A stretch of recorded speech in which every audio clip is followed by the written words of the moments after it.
Hello, my name is Marcus Paget. For my final speech, I will be talking about the government's recent push to remove the military's Don't Ask, Don't Tell policy. I'll be covering a little bit of what the policy entails and the cons of removing it at a crucial point in time that our society is in. I'd also like to state that right off the bat, I am not a bigot in any way, and I'm actually for the removal of this policy. This speech is more to brief you on the detrimental effects of removing the policy at this crucial stage in game while we're engaged in wartime efforts. By the end, I hope to give you a better understanding of how the policy works, what it entails, and how detrimental, like I said, it will be removing it at this point in time.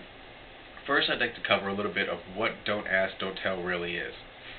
It was a policy signed off in 1993 by the Clinton administration, which forbids gays and lesbians from promoting or discussing openly or practicing openly their sexual orientation, and prevents the military from asking about it.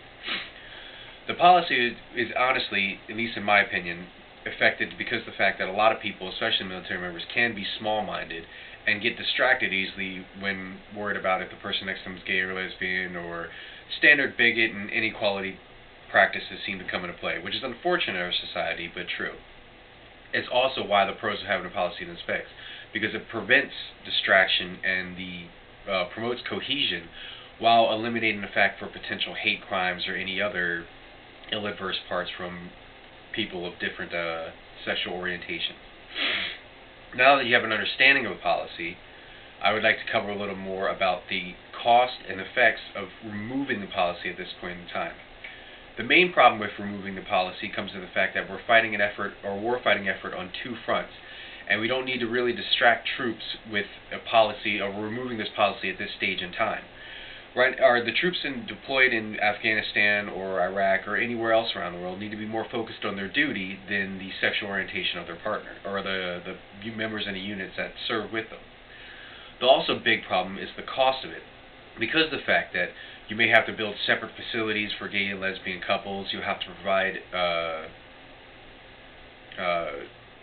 benefits and policies for gay and lesbian spouses or stuff like that.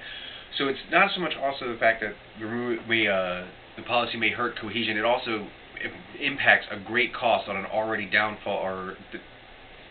fall of our economy as it is, and it creates a great cost on military spending because you'll have to renovate several policies, facilities, and many other things to accommodate this new change. With an understanding of this policy, or the zero cost of removing this policy, I would like to leave you with some closing thoughts.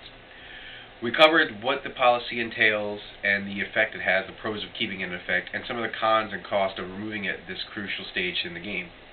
In closing, I would like to leave you with a quote from journalist Linda Ellaby. "People are pretty much alike. It's only our differences are more susceptible to the definition than our similarities."